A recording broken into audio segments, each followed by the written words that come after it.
আসসালামু আলাইকুম সম্মানিত দর্শক। আশা করি আপনারা সবাই অবশ্যই ভালো আছেন এবং সুস্থ আছেন।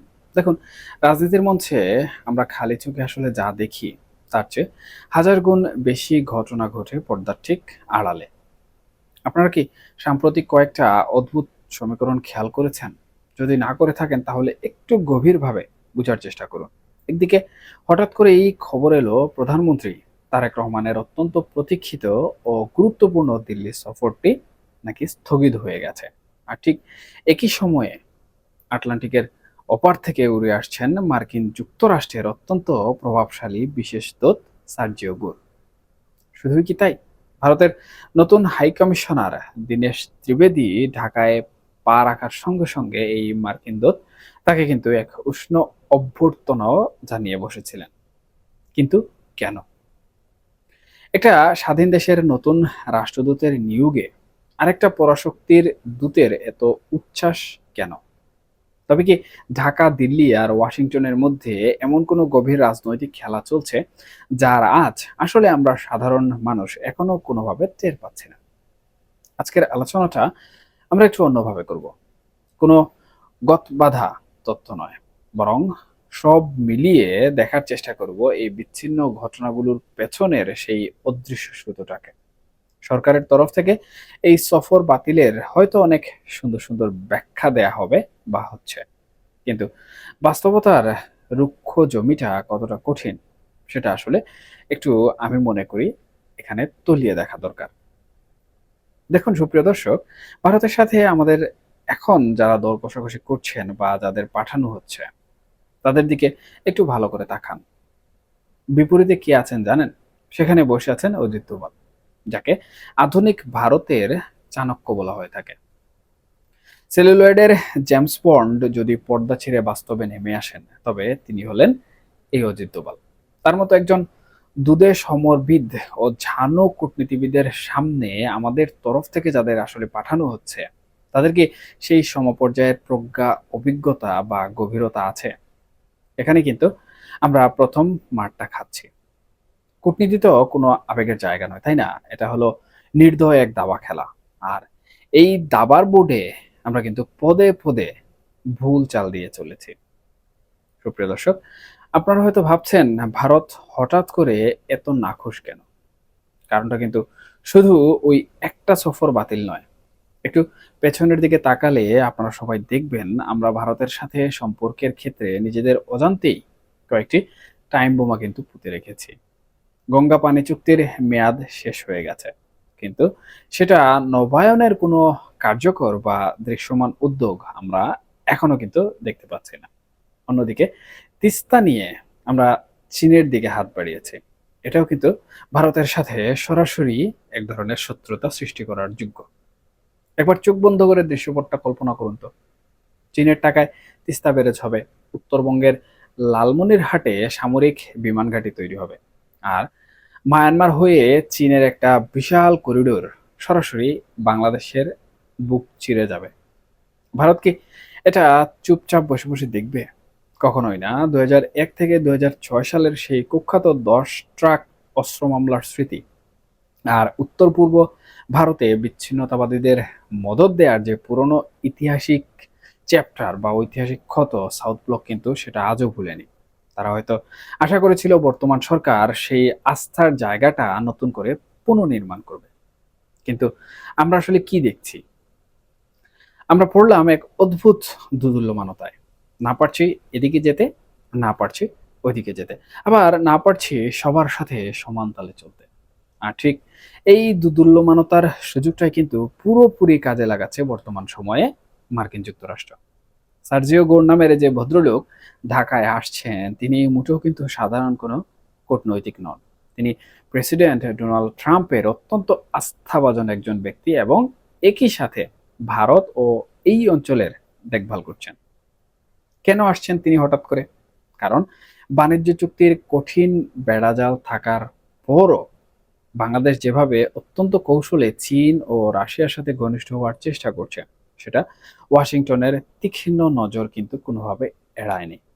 যার ফলশ্রুতিতে আমরা দেখতে পাচ্ছি মার্কিন এই বিশেষ দূত ঢাকা সফরে আসছেন।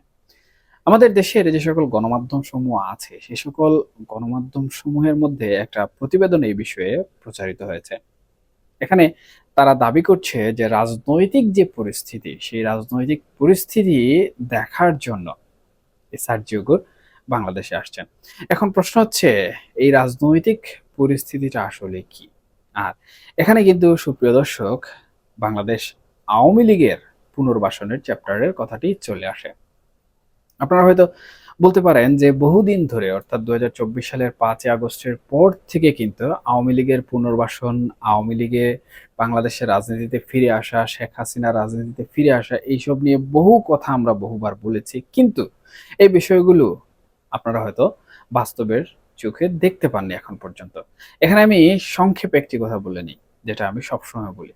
দেখুন, রাজনীতি হচ্ছে স্লো পয়জনের মতো। এটা অত্যন্ত ধীর গতিতে কাজ করে। আমরা যে সকল কথাবার্তা বলি, যে সকল তথ্য উপাত্তের মাধ্যমে বিশ্লেষণগুলো করি, এগুলোর মাধ্যমে কিন্তু এটা বোঝায় না যে রাতারাতি কোনো কিছু ঘটে যাবে। আপনারা খেয়াল করলে দেখবেন ২০২৪ সালের ৫ আগস্টের পরের আওয়ামী লীগ আর এখনকার আওয়ামী লীগ রাত দিন তফাৎ।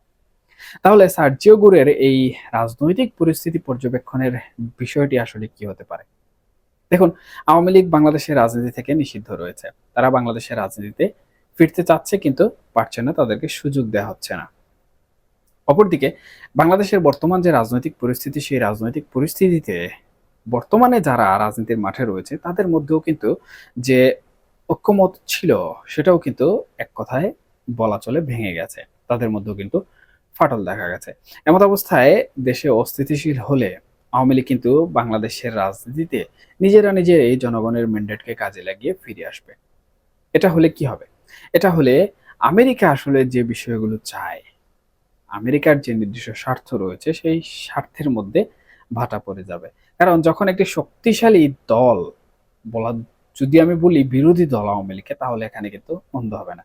একটি শক্তিশালী বিরোধী দল যখন রাজনীতির অভ্যন্তরে প্রবেশ করবে, তখন সরকারের যেকোনো সিদ্ধান্ত, যে কারো স্বার্থের সিদ্ধান্ত নিতে হলে কিন্তু অত্যন্ত বিচক্ষণতার সাথে নিতে হবে।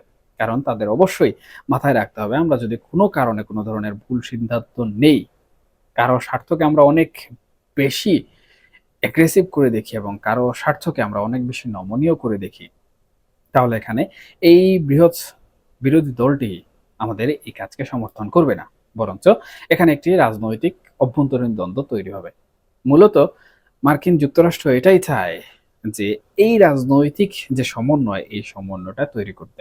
এবং এই সমন্বয় তৈরি করতে গেলে অবশ্যই কিন্তু তাদেরকে বাংলাদেশে যে গণতান্ত্রিক বহুদলীয় যে রাজনীতি রয়েছে, সেই রাজনীতির চর্চাটুকু কিন্তু ফিরিয়ে আনতে হবে। এবং এর জন্য আওয়ামী লীগের যে নিষেধাজ্ঞা রয়েছে, সেই নিষেধাজ্ঞা তুলে নিয়ে তাদেরকে রাজনীতি করার স্পেস দিতে হবে। অপরদিকে শেখ হাসিনার দেশে ফেরার যে ঘোষণা, এটাও কিন্তু আমি মনে করি আন্তর্জাতিক মহল থেকে শুরু করে বাংলাদেশের অভ্যন্তরীণ রাজনীতির ভিতটাকে অনেকটাই কাঁপিয়ে দিয়েছে।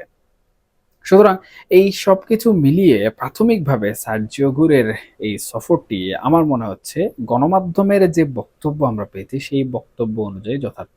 এবং তিনি আসলে বাংলাদেশের অভ্যন্তরীণ রাজনীতির যে সমঝোতা, সেই সমঝোতাটুকু নিশ্চিত করার জন্য এসেছেন বা আসবেন।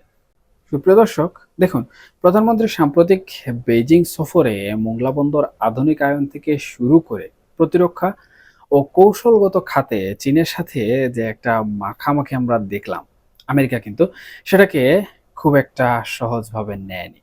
দীনেশ ত্রিবেদী, যিনি সাধারণ কোনো পেশাদার কূটনীতিক না হয়েও ভারতের একজন পুরখাওয়া রাজনীতিক হিসাবে সরাসরি একজন পূর্ণ মন্ত্রীর মর্যাদায় ঢাকায় এসেছেন, তার সাথে মার্কিন দূতের এই যে আগাম শুভেচ্ছা বিনিময়, ওটা কোনো রুটিন মাফিক সাধারণ ঘটনা নয়। ওটা হলো বেজিংকে দেয়া দিল্লি আর ওয়াশিংটনের একটা প্রচ্ছন্ন এবং যৌথ সিগন্যাল।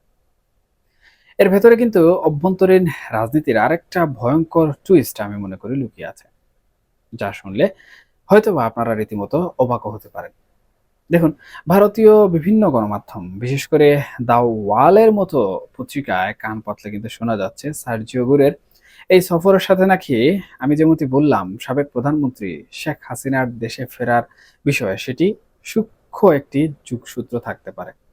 আন্তর্জাতিক মানবাধিকার সংগঠনগুলো এবং মার্কিন সাংসদরা যেভাবে বর্তমান মার্কিন প্রশাসনের উপর চাপ তৈরি করছে, তাতে ট্রাম্প প্রশাসন নাকি বাংলাদেশ নিয়ে তাদের পুরনো অবস্থান থেকে কিছুটা হলেও সরে আসতে পারে।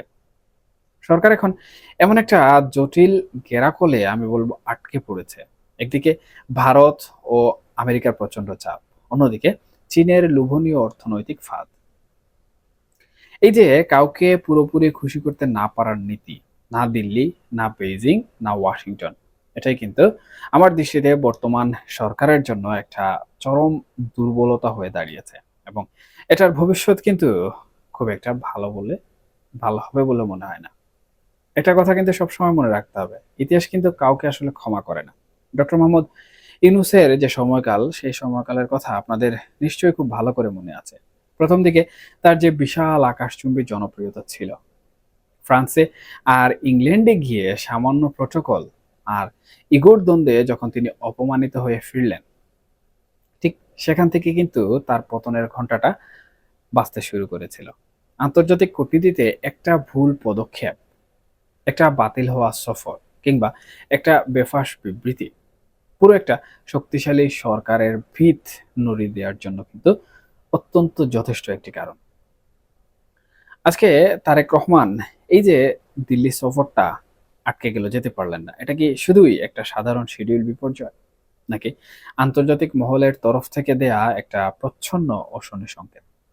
পর্দার আড়ালে যে ভয়ঙ্কর ভূ রাজনৈতিক ঘূর্ণি তৈরি হচ্ছে, তাতে খুব শিগগিরই হয়তোবা আমরা এমন কিছু সমীকরণ দেখতে চলেছি যার জন্য আমরা কেউই বর্তমান সময়ে মানসিকভাবে প্রস্তুত নই। সময়টা এখন শুধু অধৈর্য হয়ে লাফানোর নয়, বরং গভীরভাবে প্রতিটি ঘটনা পর্যবেক্ষণ করার। এই জল কোথায় গিয়ে গড়ায়, সেটাই এখন সব থেকে বেশি দেখার বিষয়। এখনকার মতো এ পর্যন্তই। সবাই ভালো থাকবেন, সুস্থ থাকবেন এবং অবশ্যই নিরাপদে থাকবেন। দেখা হবে পরবর্তী কোনো আলোচনায়, পরবর্তী কোনো বিশ্লেষণে অথবা পর্যবেক্ষণে। ধন্যবাদ সবাইকে। আল্লাহ হাফেজ।